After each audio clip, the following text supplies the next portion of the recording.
तो last episode के and पे हमने देखा था कि हमारा जियोन जो होता है वो जाकर फोर्ट्रेस लॉर्ड के सामने बैठ जाता है और फोर्ट्रेस लॉर्ड अपनी एनर्जी उसकी बॉडी के अंदर एंटर करना स्टार्ट करती है। वो उसे यहाँ पर अपनी बनाई हुई एक स्पेशल टेक्निक दे रही होती है जिसकी वजह से हमारा जियोन आज के बाद अपनी बॉडी के अंदर एनर्जी को और ज़्यादा बढ़ा सकता है। वो अपनी बॉडी के अंदर एनर्जी को एब्जॉर्ब कर पाएगा आसपास की नेचर से। तो मास्टर से कहते हैं कि यहाँ पर महसूस करो, मैं यहाँ पर जो कुछ भी बोलने वाली हूँ सबको याद करते जाओ और साथ ही यहाँ पर एनर्जी को महसूस करो किस तरह से तुम्हारी बॉडी के अंदर एनर्जी फ्लो जा रहा है। तो इसी के साथ ही नेक्स्ट सीन 1 घंटे के बाद का दिखाया जाता है कि हमारा जियोन होता है उसे वहां पर एक सेक्रेट आर्ट मिल चुकी है, यानी कि एक ऐसी आर्ट मिल चुकी है जो कि उसकी मास्टर ने खुद यहाँ पर बनाई है। फिर साथ ही मास्टर उसे कहते हैं कि अगर आगे जाने के बाद तुम कहीं पर भी अटक जाते हो तो मेरे पास चले आना, मैं यहाँ पर तुम्हारी मदद करूंगी। तो मास्टर जियोन उसे कहता है कि मुझे इस बात की बहुत ज़्यादा खुशी है ये जो रिवार्ड आपने मुझे दिया है, क्योंकि आपने मुझसे वादा किया था कि आप मुझे एक टेक्निक देंगे, इसके लिए मुझे बहुत ज़्यादा खुशी हुई। तो इसी के साथ ही मास्टर उसे कहते हैं अब जाओ जाकर प्रैक्टिस करो। तो मास्टर जियोन अपने रूम में वापस आ जाता है, वहां पर बैठकर फिर से प्रैक्टिस कर रहा था, साथ ही महसूस कर रहा था वो आसपास की नेचर की एनर्जी को महसूस कर रहा था और कहता है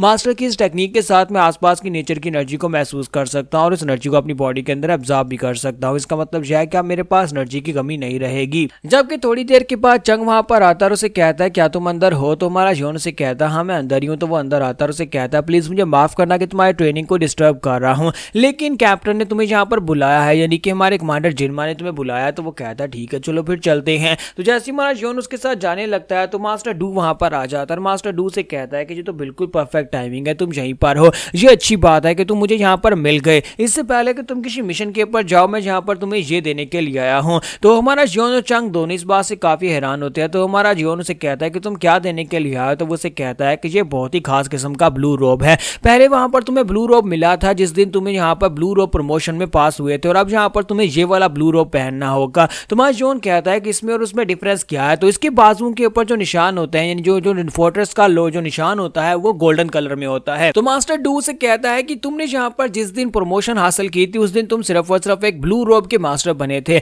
लेकिन अब जबकि तुम्हें यहाँ पर ये वाला स्पेशल रोब दिया जा रहा है इसका मतलब यह है कि तुम फोर्ट्रेस लॉर्ड के डायरेक्ट डिसाइपल बन चुके हो, और फोर्ट्रेस लॉर्ड के डायरेक्ट डिसाइपल ना होने के नाते तुम्हें कम से कम यहाँ पर अपनी पहचान रखनी पड़ेगी और तुम्हारी पहचान बाकी सभी लोगों से अलग होनी चाहिए। तुम्हारा चंग जब वहां पर गोल्डन कलर में लिखा हुआ फोर्ट्रेस देखता है तो वो हैरान होकर कहता है क्या ये देखो यहाँ पर तो गोल्डन कलर है, इसका मतलब यह है कि ये गोल्डन कलर सिर्फ और सिर्फ उन्हीं लोगों के पास है जो कि फोर्ट्रेस लॉर्ड के डायरेक्ट डिसाइपल है, और अब यहाँ पर हमारे जियोन के पास भी गोल्डन कलर आ गया। और इसी के साथ ही हमारा जियोन जो होता है वो उसको पहन लेता है, और उसे पहनने के बाद जैसी मीटिंग में पहुंचता है तो कमांडर जिनमा ये देखने के बाद बहुत ज्यादा हैरान होते हैं कि हमारे जियोन ने एक ऐसा रोब पहना हुआ है जिसके ऊपर गोल्डन कलर में फोर्ट्रेस लिखा हुआ है। तो वो सभी लोग काफी हैरान होकर उसे कहते हैं कि ये तो वाकई में बहुत ही बड़ी बधाई की बात है। तो हमारा जियोन उनसे कहता है कि कमांडर आपने मुझे बुलाया था? तो कमांडर उससे कहते हैं कि हाँ मैंने तुम्हें बुलाया था। फिर साथ ही उसे कहता है कि अब जबकि तुम यहाँ पर आ चुके हो और क्योंकि तुम ब्लू रोब में यहाँ पर प्रमोट हो चुके हो तो तुम्हारा सबसे पहला मिशन है जिसमें तुम अकेले यहाँ पर लीड करने वाले हो। तो ब्लू रैंकिंग वाले वॉरियर्स को एलीट वॉरियर्स कहा जाता है और वो लोग यहाँ पर अकेले भी किसी मिशन के ऊपर जा सकते हैं। तुम्हारे साथ यहाँ पर 2 व्हाइट रैंक के वॉरियर्स को भेजा जाएगा, ये तुम्हारा बहुत ही खास मिशन होने वाला है। तुम्हारा जियोन कहता है कि हाँ मेरा ये पहला मिशन होने वाला है। तो मास्टर से कहता है कि क्या तुम लोगों ने यहाँ पर एक मार्शल क्लैन के बारे में सुना है? मैं तुम्हें यहाँ पर हांगबू क्लैन के बारे में बताने वाला हूँ। हांगबू क्लैन जो कि अपने आप को राइटियस क्लैन ही कहता है और वो 9 ग्रेट सेक्टर्स में से एक सेक्टर है। तुम सभी लोगों ने इतना तो सुना ही होगा, लेकिन असल में यहाँ पर उनके बारे में कुछ ऐसी अफवाहें फैल रही हैं जो कि काफी ज्यादा खतरनाक हैं। कहा जा रहा है कि उन लोगों के बारे में ऐसी अफवाहें आ रही हैं कि उन लोगों ने अपने लिए अपने गैर जरूरी काम करने के लिए 1000 से भी ज्यादा मजदूरों को जो कि आम गाँव वाले उन सभी लोगों को जबरदस्ती काम पर लगा रखा है, जिसकी वजह से उन गाँव वालों को बहुत ज्यादा दिक्कत हो रही है। कहा जा रहा है कि हांगबू क्लैन के लोगों के ऊपर जुल्म कर रहे हैं, इसी वजह से फोर्ट्रेस की तरफ से यहाँ पर तुम लोगों को स्पाई बनाकर उस जगह के ऊपर भेजा जाएगा ताकि तुम लोग जाकर हांगबू क्लैन की हकीकत को जान सको, जाकर पता कर सको कि क्या वाकई में ऐसी बात है। अगर हांगबू क्लैन इस जब में इन्वॉल्व निकला तो फिर यहाँ पर हांगबू क्लैन के खिलाफ हम लोग जरूर कोई एक्शन लेंगे। इसी वजह से हम लोगों ने यहाँ पर ये खास मिशन तैयार किया है जिस मिशन का तुम तीनों हिस्सा होने वाले हो। तो कमांडर जिनमा उन लोगों से कहता है कि यहाँ पर बर्दाश्त की भी एक हद होती है और हमारी बर्दाश्त की हद अब पूरी हो चुकी है। हांगबू क्लैन के लोग जो कुछ भी यहाँ पर आम निर्दोष लोगों के साथ कर रहे हैं उसकी वजह से अब उन्हें यहाँ पर सजा देने का वक्त आ चुका है।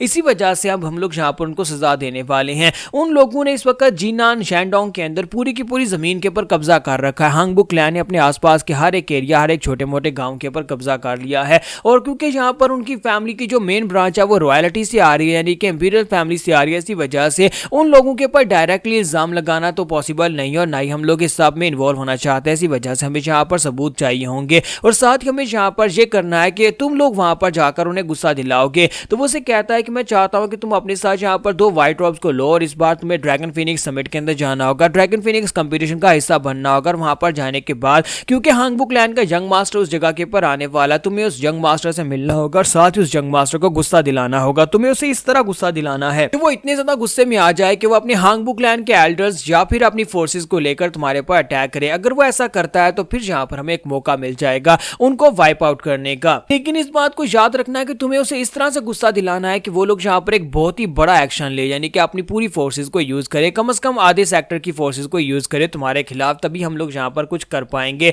तभी हम लोग यहाँ पर कुछ विटनेसेस को भी निकाल पाएंगे, तभी हम लोग वहां पर जिन मजदूरों को गुलाम बनाया गया उनको आजाद करवा पाएंगे। तो हमारा जोन उनसे कहता है कि मुझे ये बताएं कि उसके बाद क्या होगा। अगर मैं यहाँ पर उससे गुस्सा दिलाता और वो अपनी आर्मी या फिर अपने एल्डर्स को यूज करता भी है तो उसी के साथ ही कमांडर जिनमाओ से बताते हैं कि उसके बाद यहाँ पर 3 यूनिट्स ऐसी हैं जो कि उनका खात्मा करने के लिए वहां पर जाने वाली हैं। एक तो हमारी डीमन बेन ग्रुप होने वाला है, दूसरी ह्यूमनली स्क्वाड होगी और तीसरी नाइलेशन स्क्वाड होगी। हम तीनों इस स्ट्राइक फोर्स जो है वो यहाँ से आगे बढ़ेंगे और जाकर हांगबू क्लैन के ऊपर पूरी तरह से दावा बोल देंगे। तो ये बात सुनते सभी बच्चे हैरान हो जाते हैं और साथ ही वो कहते हैं कि 3 पावरफुल यूनिट्स यहाँ पर जाएंगी। 3 यूनिट्स का हांगबू क्लैन के ऊपर अटैक करने का मतलब यह है कि ये लोग पूरी तरह से उस सेक्टर को बर्बाद करना चाहते हैं। इसका मतलब यह है कि 9 ग्रेट सेक्टर्स में से हांगबू क्लैन सेक्टर खत्म हो जाएगा अगर वो लोग यहाँ पर इस तरह के निकले, कमीने निकले। तो तुम्हारा जॉन उनसे कहता है कि मुझे उस जंग मास्टर के बारे में कुछ और बताओ, क्या तुम लोग यहाँ पर उसके बारे में और कुछ जानते हो। और मैं यहाँ पर एक बात जानना चाहता हूँ, अगर वो यंग मास्टर मेरे साथ कुछ बदतमीजी करता है या फिर कुछ ऐसा करता है जो कि मेरी बर्दाश्त से बाहर हो जाता है तो क्या मैं उसका सर काट सकता हूँ।